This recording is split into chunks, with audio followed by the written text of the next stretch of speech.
할렐루야, 할렐루야. 성령과 명절입니다. 성령과 명절 아침 예배드리시는 사랑하는 성도 여러분, 성령 충만하시기를 주님의 이름으로 축원합니다. 말씀 충만, 은혜 충만하시기를 소망합니다. 옛날 어느 왕이 궁중의 학자들에게 세상 역사를 정리해서 기록해와라 지시를 합니다. 학자들이 모여서 역사를 정리했더니 여러 권이 됩니다. 왕은 명랑방대하니 간단하게 요약해봐라. 그러기를 몇 차례 반복해서 나중에는 줄여서 한 권의 책으로 만들었습니다. 그런데 왕이 책의 첫 장을 펴자 글자 하나만 덜렁 써여 있는 것입니다. 고자였습니다. 다음을 넘겨보니까 전부 백지입니다. 무슨 영문인지 학자들에게 다시 묻습니다. 그랬더니 세상 역사를 연구해 본 결과 모든 게 고통이라서 그렇게 한 글자로 요약해 왔습니다. 라고 말하더라는 거죠. 왕이 그 말을 듣고 고개를 끄덕이며 옳거니 세상의 역사는 실로 고통의 역사로다 라고 말했답니다. 사람들이 인생을 살아가는 모습을 보면 겉으로 보기에는 천태망상입니다. 남녀와 노소, 직업, 신분, 학력, 재력, 성격, 취미 등 여러 방면에서 다양한 모습으로 살아가고 있는 것이 사실이지요. 그런데 공통점이 있습니다. 그것은 한결같이 고통과 슬픔이 많다라는 것이죠. 이 점에 있어서는 누구도 예외가 없습니다. 그래서 인생을 간단하게 요약을 해서 흔히 생로병사, 태어나서 죽기까지 모든 게 고통이라고 말하고 인간 세상을 가리켜서 고해라고 말을 합니다. 그런데 성경도 동일하게 말씀합니다. 욥기 14장 1절에 여인에게서 난 사람은 사는 날이 적고 괴로움이 가득하며 라고 했고, 시편 90편 10절에서는 우리의 연수가 70이요 강건하면 80이라도 그 연수에 자랑은 수고와 슬픔뿐이요 신속히 가니 우리가 날아가나이다 라고 했지요. 우리 인생은 이렇게 고통 중에서 살다 마지막 영원히 죽을 수밖에 없다면 정말로 비참하고 한심한 일이 아닐까요? 그런데 다행히도 하나님께서 우리에게 구원의 길을 주셨습니다. 인생의 고통과 슬픔에서 영원한 죽음에서 벗어나 희락과 기쁨, 그리고 영원한 생명으로 나가는 길을 열어주셨다는 것이죠. 그것이 곧 예수 그리스도를 통한 구원의 역사라는 것입니다. 사랑하는 성도 여러분, 여러분의 인생은 어떠신가요? 혹시 남 모르는 고통과 슬픔이 있지는 않으신가요? 아마 크고 작은 문제들이 예외 없이 누구나 다 있을 것으로 생각이 됩니다. 누구라도 그렇습니다. 정도의 차이와 모양의 차이가 있을 뿐이죠.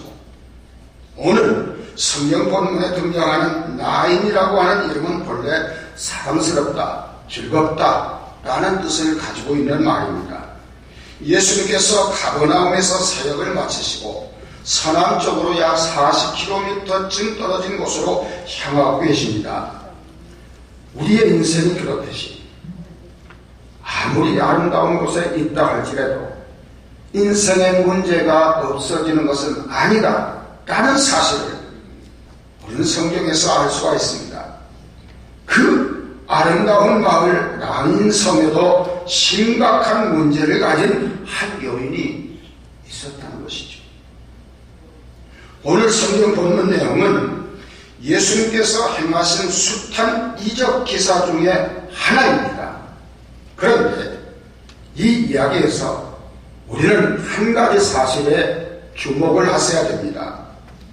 예수님께서 병을 고치시거나 귀신을 쫓아내시거나 죽은 사람을 살리시는 대부분의 이야기를 보면 먼저 호침을 받은 당사자들이나 그들의 가족이나 친구들의 간곡한 구원 요청이 있습니다. 그리고 이에 응답하시는 예수님의 치유와 구원의 역사와 함께 당사자의 믿음에 대해서 언급하시는 예수님의 말씀이 나오죠. 자, 그런데요, 오늘 성경 본문에서는 그 누구도 예수님께 이 불쌍한 과부의 죽은 아들을 살려달라고 애원하는 사람이 나타나지 않습니다. 예수님으로부터 그 누구의 그 어떤 믿음에 관한 언급도 전혀 없습니다. 그런데 예수님은 일방적으로 과부를 보시고 불쌍히 여기셔서 무조건 살려주셨습니다. 본문 말씀은 나인성 과부의 아들을 살리신 사건이죠. 나인성은 가버나움에서 하루거리로 예수님께서 잘 안 가시는 곳인데 그곳을 향해서 가시게 됩니다. 성문에 가까이 이르렀을 때 때마침 성을 나오는 장례 행렬과 맞닥뜨리게 됩니다. 여기에는 하나님의 은총의 섭리가 있다 라고 말씀드립니다. 아들을 살리는 역사를 이루시기 위함이었죠. 죽은 자는 한 과부의 독자입니다. 그러니 이 장례 행렬이 얼마나 가슴 아프고 비극적인 그러한 상황인가요? 과부로서 독자마저 잃은 어머니의 마음은 얼마나 찢어지며 하늘이 무너지는 절망 가운데 처해 있을까요? 바로 그러한 상황에서 예수님과 만나게 됩니다. 예수님께서 과부를 보시고 불쌍히 여기사 울지 말라 라고 하시면서 가까이 가셔서 그 관에다 손을 대십니다. 그리고 말씀으로 청년아 일어나라 라고 명하십니다. 그러다 죽었던 청년이 다시 일어나 앉습니다. 말도 하게 되고 이를 보고 모든 사람들이 하나님께서 자기 백성을 돌보셨다고 하면서 영광을 돌렸다라는 것이 오늘 성경 본문의 내용입니다. 나인성, 갈릴리 지방의 작은 마을입니다. 나인이라고 하는 이름은 헬라어로 사랑스러운, 즐거운, 아름다운 이런 뜻을 가지고 있는 마을입니다. 그 이름대로 경치도 좋고 기후도 좋은 지역이에요. 그런 곳에서 늘 편안하게 살면 얼마나 좋을까요? 그러나 인생이 그렇지 않았습니다. 그 마을에 사는 한 여인의 이야기는 전혀 그렇지를 않았다는 것이죠. 12절을 보시면 간단한 설명이지만 그 여인의 형편을 충분히 짐작해 볼 수 있게 하는 말씀이죠. 성문에 가까이 오실 때에 사람들이 한 죽은 자를 메고 나오니 이는 그 어미의 독자요 어미는 과부다 라고 기록을 했어요. 이 여인은 일찍이 남편과 사별을 했습니다. 어린아이 하나를 키우면서 그에게 온갖 기대와 소망을 걸고 살아왔습니다. 그런데 그 아들이 이제 장성해서 의지하고 살아갈 만한데 그만 죽고 마른 것이에요. 그때 어미의 심정이 어땠을까요? 당해보지 않은 사람은 모르는 것이죠.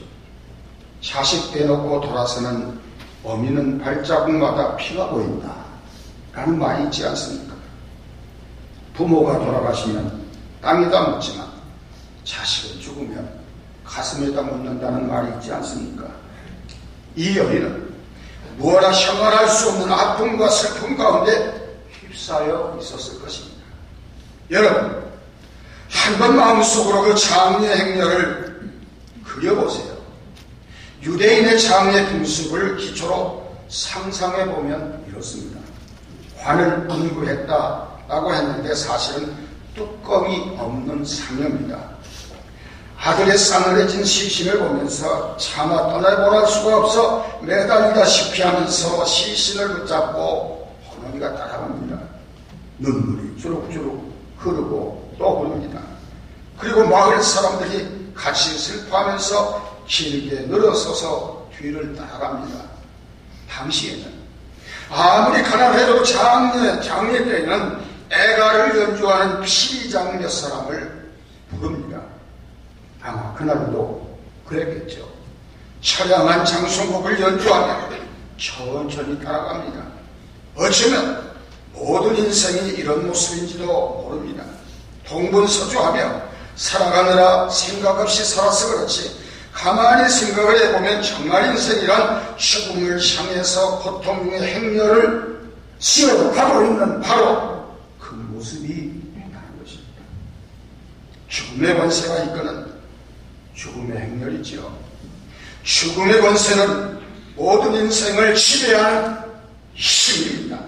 그리고 그 죽음의 권세는 바로 인간의 죄의 결과라고 하는 것이죠.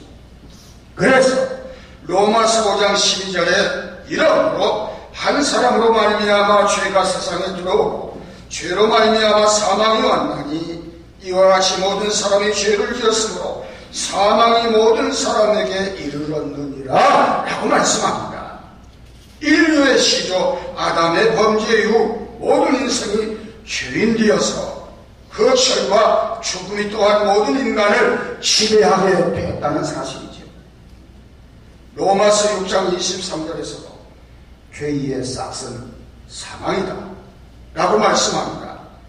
이러한 죽음의 권세가 인간의 모든 삶을 지배함으로 불행과 고통의 구렁텅이로 끌어가는 것입니다. 그 죽음의 권세, 힘이 대단하기 때문에 어느 누구도 스스로 그 힘을 이길 수가 없습니다. 결국은 마저 영원한 멸망으로 이끌어 가는 것이죠. 이렇게 강력한 죽음의 권세를 묘사하는 구절이 있습니다. 고린도전서 15장 55절과 56절이지요. 사망아 너희의 이기는 것이 어디 있느냐? 사망아 너의 쏘는 것이 어디 있느냐? 사망에 쏘는 것은 죄요 죄의 권능은 율법이라 라고 하셨는데 이 구절에서 쏘는 것은 독침을 가리키는 것입니다. 마치 독침을 쏘아서 고통 가운데 넘어뜨리는 것으로 묘사를 하고 있는 것이에요. 이러한 죽음의 권세가 일평생 인생을 따라다니며 괴롭히고 있다고 하는 사실입니다. 슈바이츠 박사는 죽음에 포위된 인생이라는 말을 했습니다. 그러면서도 자기 힘으로 거기에서 헤쳐나오거나 그 시간을 지연시킬 수가 전혀 없다라고 말합니다. 말씀드린 대로 나인이라고 하는 지명은 아름답다는 뜻을 지닌 말인데 사람들의 희망사항은 죽음도 질병도 슬픔도 없는 아름다운 고장이 되기를 꿈꾸었지만 현실은 그렇지를 않았어요. 성경은 이와 같은 사실을 깨닫는 것이 지혜다 라고 말씀합니다.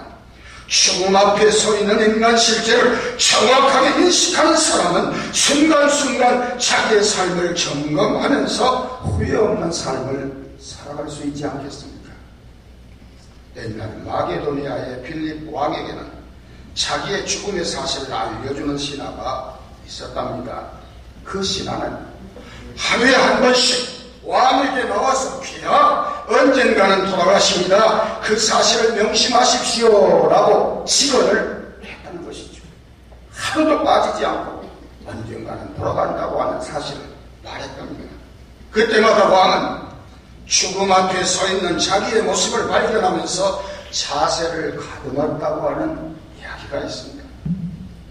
본문에 등장하고 있는 여인의 인생도 그 외아들의 인생도 심지어 조문하며 함께 행렬을 지어 따라가는 사람들도 다 똑같은 신세가 아닐까요?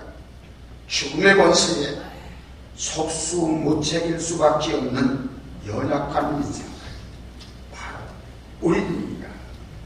그래서 모든 인생은 절망 속에서 고통과 슬픔 속에서 살아가는 인생이기에 모든 인생에게 구원이 필요한 것입니다.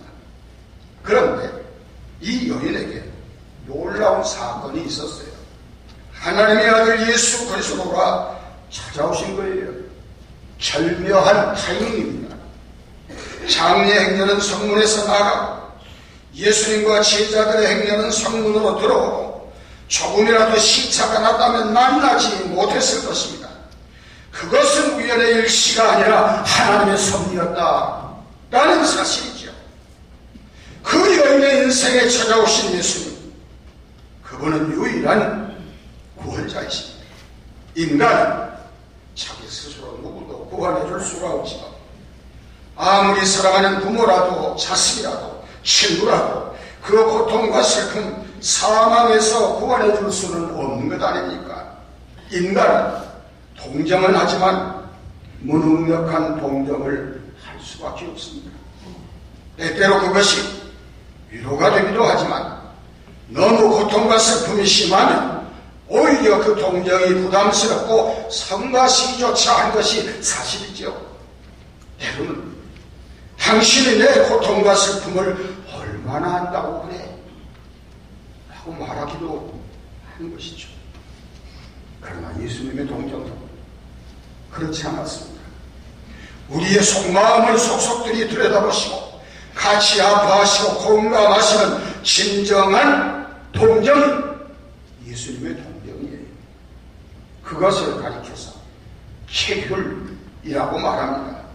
히브리서 4장 15절을 보시면 우리에게 있는 대제사장은 우리 연약함을 채우려 하지 아니하는 자가 아니요 모든 일에 우리와 한결같이 시험을 받은 자로 돼 죄는 없으시니라 라고 말씀합니다. 예수님을 가르쳐 한 말씀이죠. 쾌휼이란 직접 경험하고 느껴본다는 뜻입니다.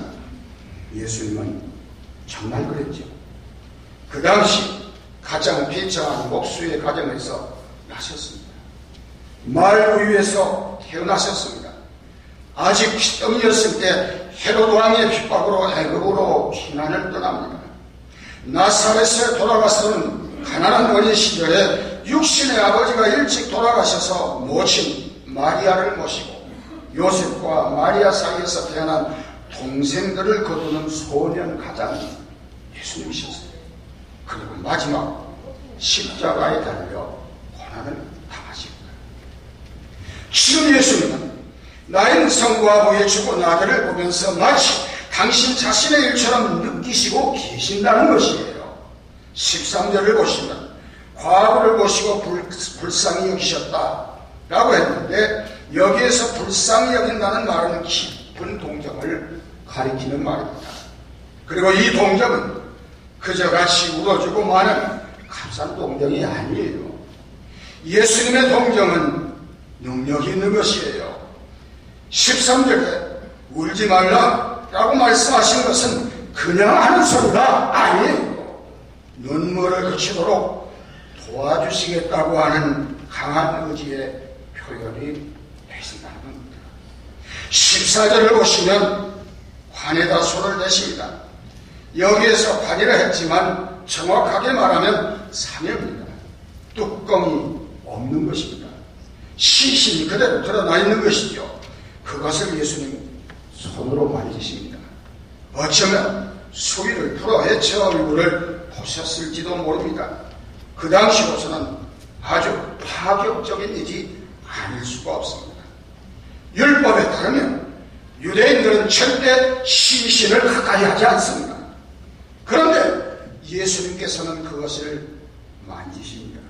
그리고 말씀하십니다. 청년아, 내가 내게 말하노니 일어나라. 하나님 아들의 신적 권세와 능력으로 말씀을 하신 것이죠. 그래서 놀라운 기적이 일어납니다. 죽은 자가 살아난 것이죠.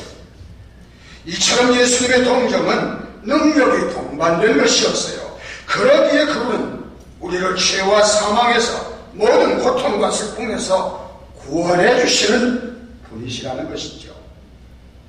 예수님의 그 놀라운 능력으로 상황이 완전히 역전이 됩니다.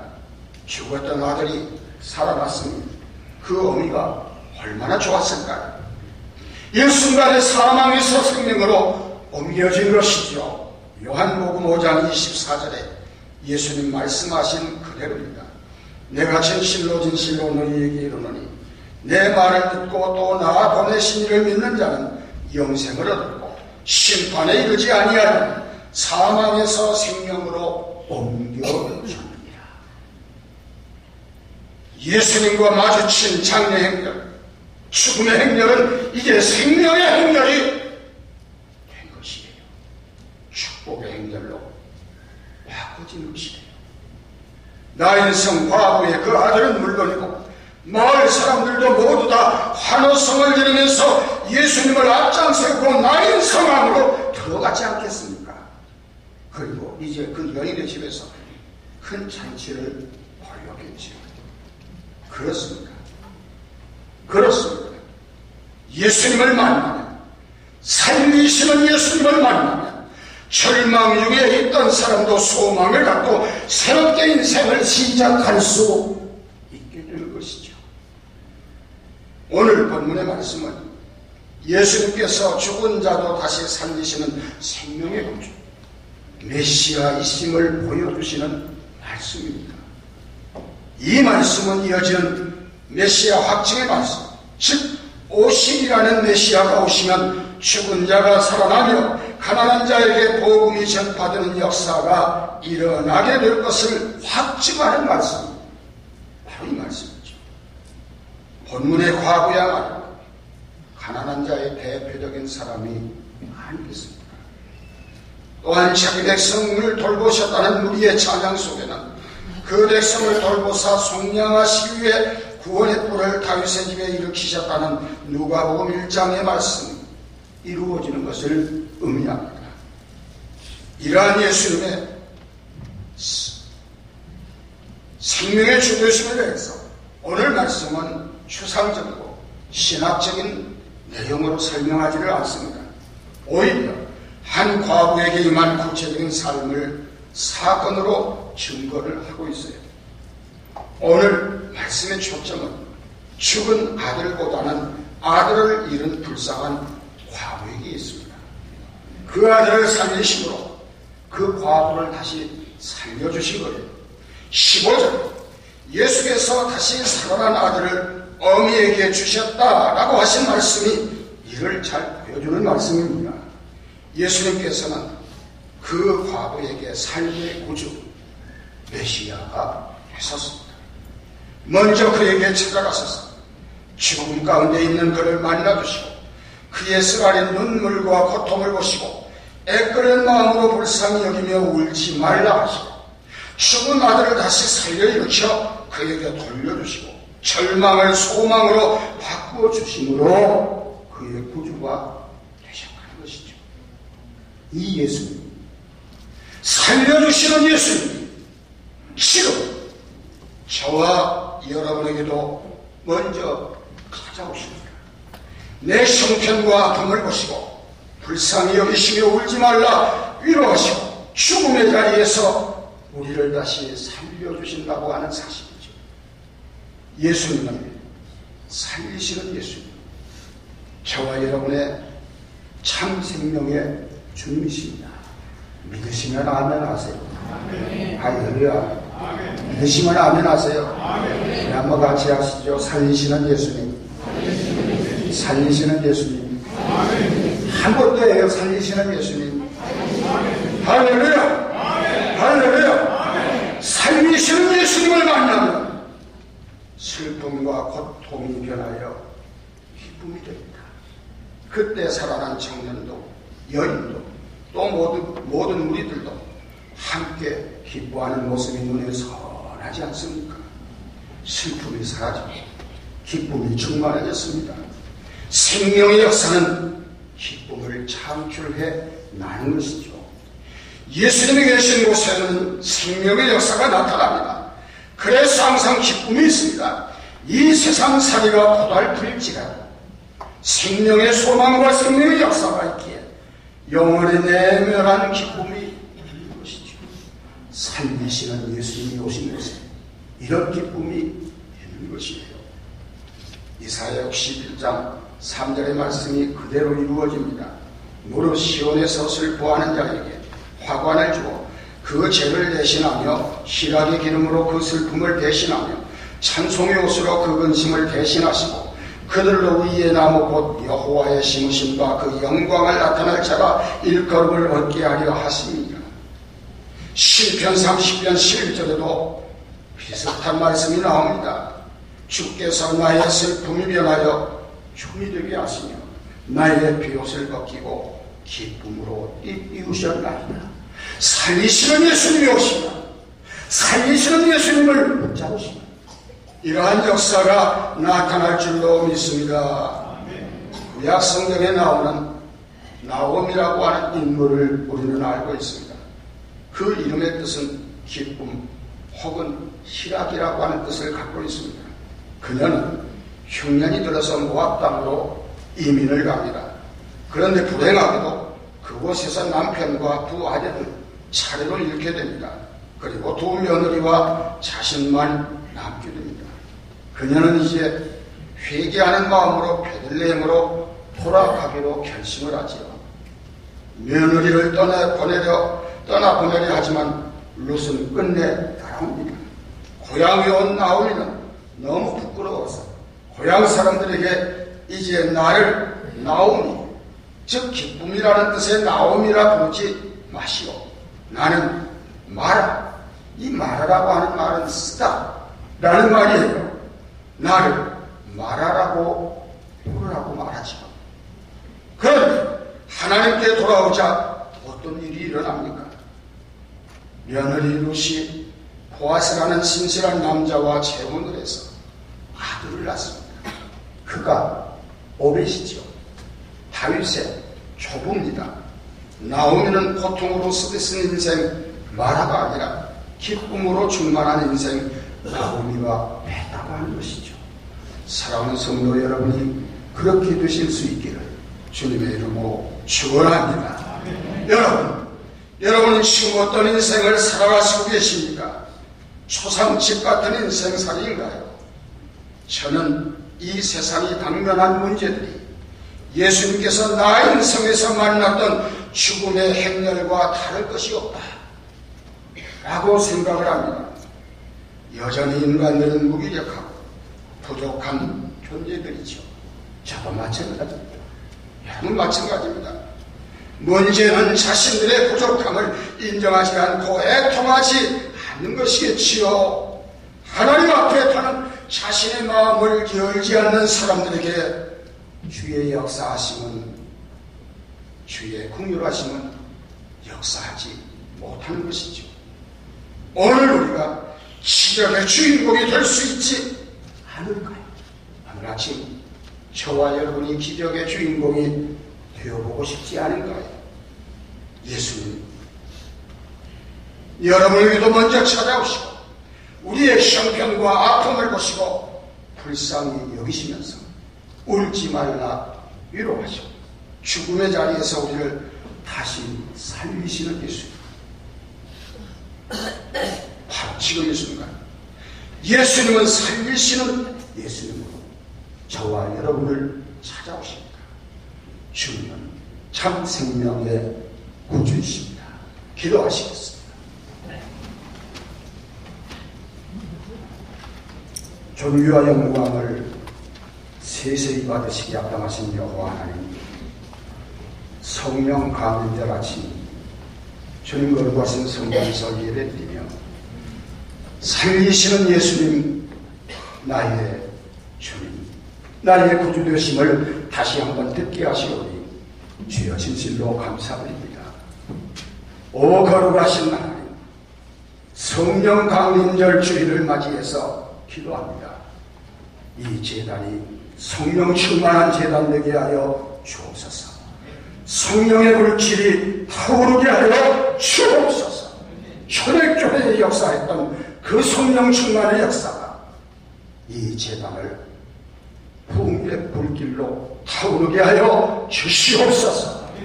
은혜를 사모하며 주의 전에 나오셔서 말씀을 듣는 사랑하는 주의 백성들, 성령 충만한 주의 백성들이 다 되게 하여 주옵시고, 살리시기 위하여 오신 예수님 붙잡고 승리하는 믿음의 역사가 나타나게 하여 주시옵소서. 주실 줄로 믿사옵고 예수님의 이름으로 기도하옵나이다. 아멘.